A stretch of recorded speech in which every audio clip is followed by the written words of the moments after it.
It's muffed. New blood is in the building. Let's see what they did with the picks. This is the Seahawks 2026 draft recap. Muffed. Welcome back to Muff. 8 picks, a defense tilted board, and a back end that turned into a cornerback factory. This is Seattle's 2026 draft class. John Schneider didn't pick in the traditional first round slot.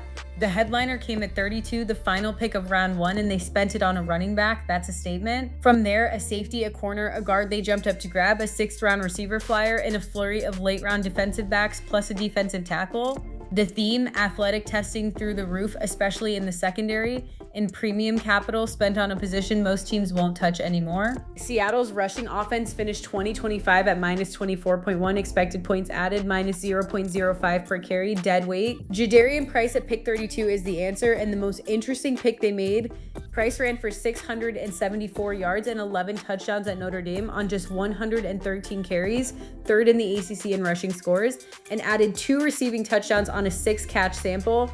His total predicted points added, the college equivalent of NFL expected points added, was plus 23.47 on the season at plus 0.21 per play. That's real efficiency for a back who wasn't even the lead guy in his own backfield. Then the testing, an 8.33 relative athletic score, Kent Lee Platt 0 to 10 grade comparing combine and pro day numbers to every player at the position since 1987, puts Price in the top 5th of running backs ever measured. Seattle's 2025 pass defense already allowed only 212.9 yards per game and posted minus 64.77 expected points added allowed. They're not patching a hole, they're stockpiling. 4 picks, and the testing on this group is absurd.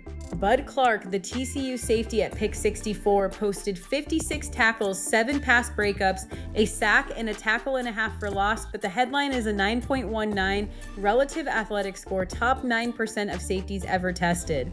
Pick 99 brought Julian Neal, the Arkansas corner, with 10 pass breakups, 5th in the SEC, top 20 nationally, and a 9.28 score, roughly the top 7% of corners since 1987. 2 straight defensive backs in the 9+ tier. Then late, Seattle kept stacking. Toledo's Andre Fuller at 236 with 10 pass breakups and a 9.05, and Arizona's Michael Dansby at 255, also with 10 pass breakups.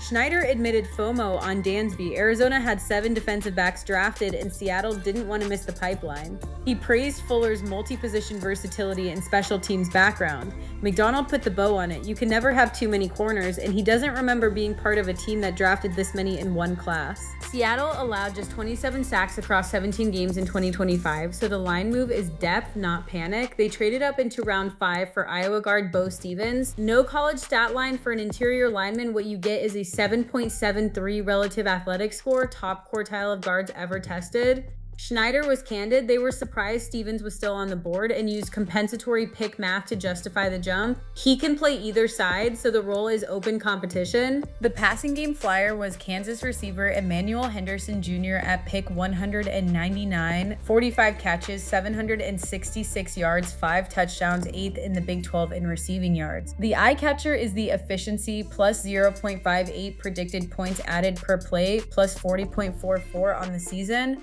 That's excellent for a day 3 receiver. A 6.37 relative athletic score is just above average. The bet here is production and feel, not measurables. Seattle's 2025 run defense allowed just 92.4 yards per game and minus 59.73 expected points added, already strong. So Minnesota defensive tackle Devin Eastern at pick 242 is a rotational developmental piece, not a fix. 5 tackles for loss, 2.5 sacks, a 6.95 relative athletic score. Schneider rated the internal analytics note at the podium, better than average pass rush and run game production, good physical profile, and called Eastern a monster who came in on a 30 visit. Pick of the draft, you can argue Price at 32, running back in round 1 is the bold swing. You can argue Neal in round 3 on testing alone, but the pick that defines this class is Bud Clark at 64. Round 2 capital, a 9.19 relative athletic score, real coverage production from the safety spot, and a defense that already plays at a high level and just needed a finish finisher in the back end. The corner room got the volume. Clark is the pick that ties the room together. The big question for 2026 is whether the run game actually flips. Seattle just spent first round grade capital on Price coming off a season their ground attack lost expected points on every carry. That's the bet of this entire class. The other stress test, McDonald openly acknowledged they didn't draft an edge and pointed to Jared Ivey, Jamie Sheriff, Connor Uhl, and Jalen Gaines as the internal answers, with free agency still on the table. If the pass rush holds up, this testing-rich secondary plays downhill behind a healthy front, and Seattle's back end becomes one of the deepest rooms in football. If it doesn't, all those corners are running in space. Muffed! That's the Seahawks 2026 draft class. 2 things before you go. 1, if you want a weekly recap for the Seahawks when the season kicks off, subscribe to the Seahawks feed wherever you're listening.